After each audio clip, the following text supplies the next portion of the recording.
വലിയ പ്രയാസകരമായ സാഹചര്യത്തിലൂടെയാണ് നമ്മൾ കടന്നുപോയിക്കൊണ്ടിരിക്കുന്നത്. മുസ്ലിം സമുദായത്തിലെ ഒരുപക്ഷെ നമ്മൾ കേട്ടുകേൾവിയില്ലാത്ത വലിയ വിഷയങ്ങളാണ് ആത്മഹത്യ എന്ന് പറയുന്നത്.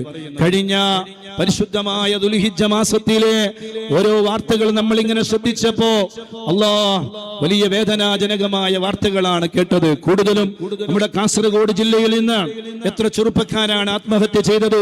നല്ല ആരോഗ്യദൃഢഗാത്രരായ 25, 30, 35 ഒക്കെ വയസ്സുള്ള നല്ല ചെറുപ്പക്കാര് സ്വയം അതേ ആത്മഹത്യ ചെയ്യുകയാണ്.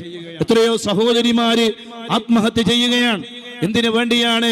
വിവാഹത്തിന്റെ പേരിലോ അല്ലെങ്കിൽ അതേ ഭർത്തൃ വീട്ടിൽ നേരിട്ടുകൊണ്ടിരിക്കുന്ന പ്രയാസങ്ങളുടെ പേരിലോ അല്ലെങ്കിൽ അതുമായി ബന്ധപ്പെട്ടുള്ള ഒരുപാട് വിഷയങ്ങളുടെ പേരിലോ ആരുടെയെങ്കിലും മുന്നിലൊന്ന് പറഞ്ഞു തീർത്താൽ പരിഹരിക്കപ്പെടുന്ന വിഷയങ്ങൾക്ക് പകരം അല്ലാഹു ഒരിക്കലും ഇഷ്ടപ്പെടാത്ത മരണത്തെ തിരഞ്ഞെടുക്കുകയാണ്.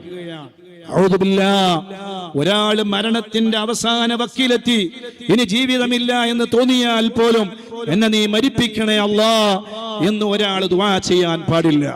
എന്താണ് അവർ പറയേണ്ടത്? അല്ലാഹുവേ, എനിക്ക് മരണം ഖൈറാണെങ്കിൽ എനിക്ക് നീ മരണം തരണേ അല്ലാ.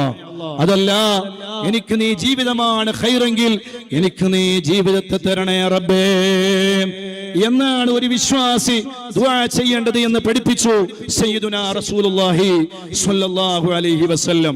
അതുകൊണ്ട് മരിക്കുക എന്നത് ഒരു ചെറിയ നിസ്സാരമായ കാര്യമല്ല. വരാനിരിക്കുന്ന ലോകത്തെ കുറിച്ച് ആലോചിക്കണം. ഖബറിലുള്ള കൂരിരുട്ടിനെ കുറിച്ച് ആലോചിക്കണം. മഹ്ശറ വൻസഭയിലേക്കുള്ള യാത്രയെ കുറിച്ച് ആലോചിക്കണം. നഊദുബില്ലാഹ്, ഒരു ഭാഗത്ത് ഇങ്ങനെയുള്ള വൃത്തികേടുകൾ അഥവാ സ്വന്തമായി മരണത്തെ തെരഞ്ഞെടുക്കുക എന്ന ഏറ്റവും വേദനാജനകമായ സാഹചര്യത്തിലേക്ക് നമ്മുടെ യുവത്വം കടന്നു ചെല്ലുമ്പോൾ വേറൊരു